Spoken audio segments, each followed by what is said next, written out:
Luciérnagas, un programa mensual del Centro de Láseres Pulsados para descubrir la ciencia de la luz y sus aplicaciones. Cuenta con el apoyo de la Fundación Española para la Ciencia y la Tecnología. Luciérnagas, despierta tu curiosidad. ¿Agujeros negros por láser? Bienvenido a un nuevo episodio de Luciérnagas. En esta ocasión, coincidiendo ahora en marzo con el aniversario del fallecimiento de Stephen Hawking, queremos acercarnos al mundo de los agujeros negros, uno de los fenómenos más extraños de la física. Y es que, en nuestro centro, en ocasiones nos han preguntado si con Vega, el láser más potente de España, se podría llegar a generar un agujero negro. La respuesta, ya os adelanto por si alguno ha entrado en pánico, es rotundamente no. Pero esta cuestión nos ha llevado a plantear el episodio de hoy en el que queremos aprender un poco más sobre estos comecocos capaces de engullir la materia y la energía que les rodean. Y como dicen en Interestelar, seguimos siendo pioneros. Apenas hemos empezado. Nuestros mayores logros están por llegar. Nuestro destino está escrito en las estrellas. El 6 de octubre de 2020, los astrónomos Roger Penrose, Reinhard Genzel y Andreas Gelds fueron galardonados con el Premio Nobel de Física por sus contribuciones en los agujeros negros. Para ello han necesitado enfrentarse a los misterios de las singularidades o medir la posición de una estrella con una gran precisión, comparable a la de distinguir una piedra de 1 centímetro en un estadio de fútbol construido en la Luna. Pero sus logros no son un éxito individual, sino la culminación de un trabajo colectivo que se extiende varias décadas o siglos. Tal como escribió Sir Isaac Newton, si he visto más allá es porque descansaba sobre hombros de gigantes. El concepto de agujero negro tiene al menos 200 años. Sus raíces están en las leyes de la gravedad de Sir Isaac Newton, publicadas en 1687, que 100 años más tarde llevaron al astrónomo John Michell a imaginar una estrella tan grande y pesada en la que la luz volvería hacia ella como resultado de su propia fuerza de gravedad. Sin embargo, estas estrellas oscuras quedaron en el olvido hasta que llegaron teorías más avanzadas para la luz, la gravedad y la materia, de la mano de Albert Einstein. Y es que hace ya más de 100 años que vivimos en el universo definido por él. Lo que Einstein no pudo imaginar es que desde su revolucionaria teoría se desprendía la posibilidad de que en el universo existieran unos monstruos astronómicos que hoy definimos como agujeros negros. Se trata de áreas en el espacio donde la fuerza y la gravedad es tan poderosa que nada, ni siquiera la luz, puede escapar. Einstein siempre pensó que la naturaleza no podía ser capaz de crearlos, aunque la respuesta a su existencia estaba ahí, en sus teorías. Hemos tenido que esperar hasta 2019 para conseguir una fotografía de ellos, ya que perseguimos algo que lucha con todas sus fuerzas por no ser visto. Y es que los agujeros negros, a lo largo de estos últimos años, han ido ganando popularidad debido a que son tremendamente extraños y suceden cosas que no acabamos de entender en su interior, lo que da para muchos buenos guiones de películas de ciencia ficción. Pero es precisamente el hecho de que son extraños y fascinantes lo que los hace tan difíciles de comprender, y por lo tanto hay muchísima gente que no entiende realmente qué es un agujero negro. Y es normal porque es complicado. Por eso, y para intentar entender estos fenómenos, tenemos hoy con nosotros a Diego Sáez Chillón, científico y profesor de la Universidad de Valladolid. Bueno, Diego, pues para empezar, ¿qué es un agujero negro? Un agujero negro es todo cuerpo compacto que tenga lo que llamamos un horizonte de eventos. El horizonte de eventos, digamos que es el límite superior de un agujero negro, y además es el que más o menos le confiere esa característica del nombre de negro. ¿Por qué? El horizonte de eventos marca la frontera entre la comunicación exterior e interior de un agujero negro. Cualquier observador que cruzara ese horizonte no podría comunicarse con observadores del exterior. Si uno se sitúa exactamente en el horizonte de eventos de un agujero negro y trata de mandar un fotón, se dará cuenta de que ese fotón, para un observador exterior, se ha quedado congelado. Es decir, que nunca llegará a ese observador exterior. De forma muy sencilla, a veces se define el agujero negro como algo que se come todo y del que no puede salir nada. ¿Esta simplificación es válida? Bueno, no se come todo. En realidad, A ver, en la realidad, el campo gravitatorio que produce un agujero negro a su alrededor no es diferente al campo gravitatorio que produce una estrella, como el Sol. El Sol no nos come. Evidentemente, el campo gravitatorio alrededor de un agujero negro, y más uno supermasivo como estos que se han fotografiado, es mucho más intenso que el de una estrella como puede ser el Sol. Pero alrededor del propio agujero negro puede haber órbitas totalmente estables, que no coman al planeta o la materia que esté alrededor suyo. Pero esto ocurre también con estrellas o con planetas masivos. Hay un límite, que es el límite rosa, que a partir del cual las fuerzas de marea que sufre un planeta o un objeto astrofísico, me da igual, son de tal calibre que acaba rompiendo el planeta o el objeto y puede acabar en una trayectoria de caída libre en espiral hacia el objeto. Pero, dicho esto, puede haber órbitas totalmente estables y que no acabarán siendo comidas esos objetos por el agujero negro. El agujero negro, por mucho que, digamos, entre comillas, coma o absorba cosas que caigan en él, ¿puede crecer? Definir el tamaño de un agujero negro tampoco es una cosa sencilla. El tamaño tal y como lo definimos nosotros viene dado por esto que explicaba el horizonte de eventos. Si tomamos el tamaño de un agujero como el horizonte de eventos, este horizonte de eventos depende de la masa del agujero negro.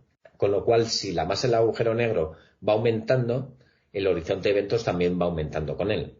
Y si definimos el tamaño de un agujero negro como el tamaño o, digamos, la distancia del centro al horizonte de eventos, sí, según va aumentando la masa del agujero negro, ese tamaño también iría aumentando, claro. Estamos hablando todo el rato de los agujeros negros, pero ¿cómo se forman? El más sencillo mecanismo para la formación de un agujero negro es la muerte de una estrella, que tenga una masa superior a un cierto límite. Las estrellas básicamente son objetos supermasivos, que tienen una masa enorme. Eso hace que se produzca un colapso gravitatorio. Eso hace que la masa de las estrellas se vaya compactando y eso hace que crezca enormemente la presión. Al crecer enormemente la presión, crece enormemente la temperatura. Y al crecer enormemente la temperatura, se empiezan a dar reacciones de fusión nuclear. El ciclo principal de las estrellas es quemar hidrógeno. Lo que hacen es construir, a partir de hidrógeno, núcleos de helio. Eso libera una cantidad de energía muy, muy importante, que hace que compense esa atracción gravitatoria que sufre la masa de la estrella. Llega un momento en el que la estrella consume su combustible, digamos. Empieza a producir elementos más pesados que el hidrógeno y el helio. Empieza a producir litio, empieza a producir incluso oxígeno, y llega un momento en el que la estrella se empieza a colapsar y acaba explotando, en lo que se conocen como las supernovas. Una vez ocurre esa explosión, las partes centrales de la estrella vuelven a colapsar y ya no hay elementos que quemar que puedan evitarlo. Lo único que puede evitarlo es lo que se llama la presión de degeneración. En ese momento, la estrella básicamente está formada por un plasma de electrones, protones. Son un tipo de partícula que se llaman fermiones. No pueden ocupar el mismo estado cuántico. Al empezar a ocupar estados, eso genera una presión que se llama presión de degeneración electrónica. Esa presión de degeneración electrónica, llegado a un punto, si la masa de la estrella es tal, no es capaz de mantenerla, de evitar el colapso. Ese colapso hace que aumente aún más la presión. Se empiezan a producir neutrones. Y los neutrones, que también son fermiones, empiezan a ejercer también una presión de degeneración. Si la masa es superior a un cierto límite, esa presión de degeneración de los propios neutrones ya no es capaz de soportarla. Y entonces es cuando se forma un agujero negro. ¿Y existen otro tipo de agujeros negros? Hay muchas preguntas sin respuesta, en el sentido de no sabemos bien cómo se han formado, por ejemplo, los agujeros negros supermasivos que hay en los centros de las galaxias, porque, claro, los agujeros negros estelares, que se llaman, que es lo que os explicaba ahora, del colapso de una estrella al final de su vida útil, son mucho más pequeños que los agujeros negros supermasivos que están en los centros de las galaxias. Tampoco sabemos si en algún momento del universo temprano, cuando la densidad de energía era muy grande, si se formaron lo que se llaman agujeros negros primordiales. Debido a las condiciones que habría en ese universo temprano, tendrían masas más pequeñas que los agujeros negros estelares. No sabemos realmente porque todavía no hemos detectado ningún agujero negro primordial, ni de forma directa ni indirecta, no sabemos realmente si eso se llegó a formar. Bueno, digamos que hay diferentes formas en las que un agujero negro puede dar lugar. En 2019 se consiguió sacar la primera foto de un agujero negro. ¿Cómo es esto posible si es negro? Bueno, en realidad no es que sea negro. O sea, es negro, digamos, la depresión central. Sin embargo, alrededor del propio agujero negro hay materia acretándose, es decir, materia cayendo dentro del horizonte de sucesos. Esa materia interacciona entre ella, porque de hecho va cogiendo cada vez más velocidad y al producirse diferentes procesos físicos emite radiación. Esa radiación es la que nos llega a nosotros, no es radiación del interior del agujero negro, sino nos llega radiación del exterior, de los procesos físicos que ocurren en la materia que está acretando el propio agujero negro. Y eso es, digamos, la fotografía que mencionabas, ¿no? Las dos fotografías que existen ahora mismo, que una es del agujero negro supermasivo del centro de nuestra galaxia, la otra es del agujero negro MG87. O sea, la imagen que nos ha dado el telescopio Event Horizon es básicamente eso, los fotones que radian en el disco de acreción alrededor del agujero negro. Claro, lo de negro a lo mejor semánticamente no fue lo más idóneo. Lo que ocurre es que básicamente hay una depresión central en torno a lo que es el horizonte de sucesos. Lo que se ve es una zona iluminada alrededor con una depresión central, oscura. ¿Esa radiación de la que has hablado es la radiación Hawking? No es radiación Hawking. No, la radiación Hawking es otro efecto totalmente diferente y que no observamos. Lo que ocurre es que se producen pares de partículas y antipartículas en el horizonte, de modo que una de las partículas cae en el agujero negro y la otra es radiada. Lo que pasa es que es algo muy, muy, muy tenue y, por tanto, hoy por hoy imposible de detectar. Películas como Gravity o, en este caso que se habla de agujeros negros, en la película Interestelar, ¿reflejan una realidad posible? Las dos son bastante fidedignas. Las dos, la verdad es que, bueno, describen, hasta cierto punto, evidentemente, describen la ciencia de forma bastante exacta. De hecho, la película de Interestelar, el asesor científico que estuvo involucrado en la producción de la película, fue Kip Thorne. Fue premio Nobel hace unos años por el descubrimiento de la detección de las ondas gravitacionales. Es más, de hecho, yo en esa época, en la época en la que se estaba empezando a fraguar el proyecto de Interestelar, estuve haciendo una estancia en el Instituto Tecnológico de California, que era donde estaba Kip Thorne, y de hecho, bueno, nos contó ahí en un grupo precisamente esto, que estaba involucrado en la producción de esta película. Y sí, la verdad es que describe bastante bien lo que sabemos hasta ahora. Claro, llega un punto en el que, pues, cuando el protagonista de la película atraviesa el horizonte de sucesos, claro, ya digamos que hay una reconstrucción ya imaginaria fuera de las teorías físicas de qué es lo que podría pasar ahí. O sea, no tiene ningún soporte científico. Diego, ¿y es verdad que en caso muy hipotético de que entráramos en un agujero negro, nuestro cuerpo se estiraría como un espagueti? Sí, eso tiene que ver con las fuerzas de marea. Bueno, que son bastante cotidianas para nosotros. ¿Por qué existen las mareas en la Tierra? En la Tierra existen las mareas básicamente porque la Luna, la atracción gravitatoria que ejerce la Luna sobre la Tierra, no es la misma en la cara que esté más cerca de la propia Luna que en la que esté más lejos. La gravedad es una interacción que disminuye con el cuadrado de la distancia. Y eso produce un efecto que es el efecto de marea. Y eso es lo que hace que tengamos mareas en la Tierra.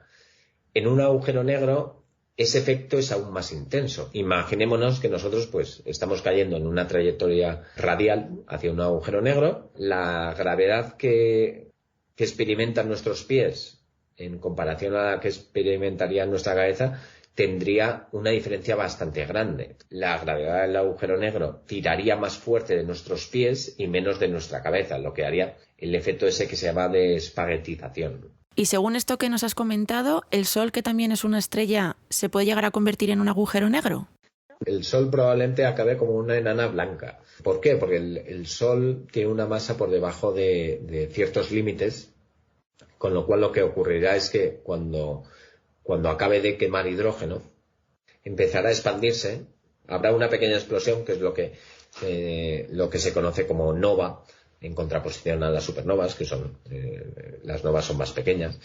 Entonces expandirá sus capas más externas y de hecho las lanzará afuera, y luego se empezará a contraer muy muy poco a poco, pero la presión de generación electrónica evitará que se forme una estrella de neutrones o un agujero negro. Y lo que ocurrirá es que esa estrella, esa enana blanca en la que se convertirá el Sol, se irá enfriando muy, muy, muy poco a poco. Quedará el remanente del calor de la propia estrella y de las fusiones que todavía algunas se estarán dando, e irá enfriándose muy, muy poco a poco. De hecho, se cree que el final de las enanas blancas se conocerán como las enanas negras, que no tiene nada que ver con los agujeros negros, sino es simplemente una estrella en la que ya no hay una emisión de radiación, porque ya el calor remanente que ha quedado de cuando era una estrella ya se ha apagado, ya ha disminuido la temperatura a un cierto límite y ya no emite radiación.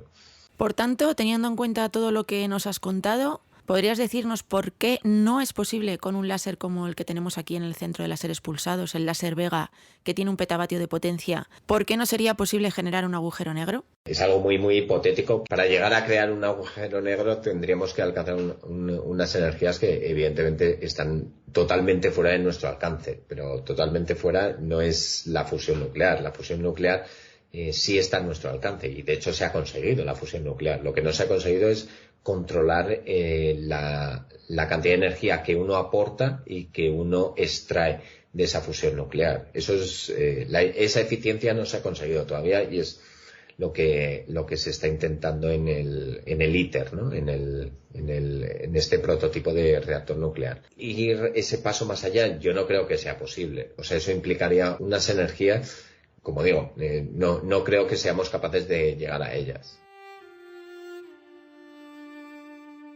Podemos concluir que los agujeros negros tienen algo que hace que la imaginación se dispare. Tal vez sea el hecho de que para que un agujero negro se forme, primero una estrella tiene que morir. Tal vez sea que en su corazón el tiempo y el espacio se deforman. O el hecho de que, como dijo Stephen Hawking, si caes en un agujero negro, podrías terminar en otro universo. En cualquier caso, podemos afirmar que son uno de los fenómenos más enigmáticos del universo. Por tanto, los agujeros negros generan muchas incógnitas y misterios que nos invitan a soñar. Son el lugar donde los científicos se ven forzados a reconocer que nuestro conocimiento del universo tiene un límite, el horizonte de sucesos. Por último, despidamos este episodio recordando alguna de las frases de Stephen Hawking.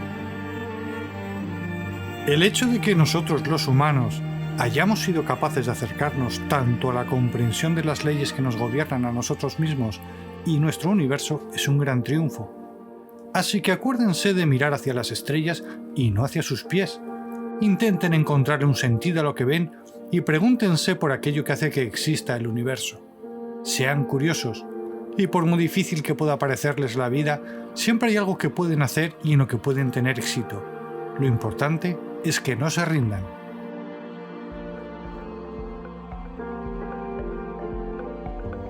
Y hasta aquí nuestro episodio de hoy. Tanto mi compañera Yaiza Cortés como yo misma, María J. Torrens, esperamos que os haya gustado.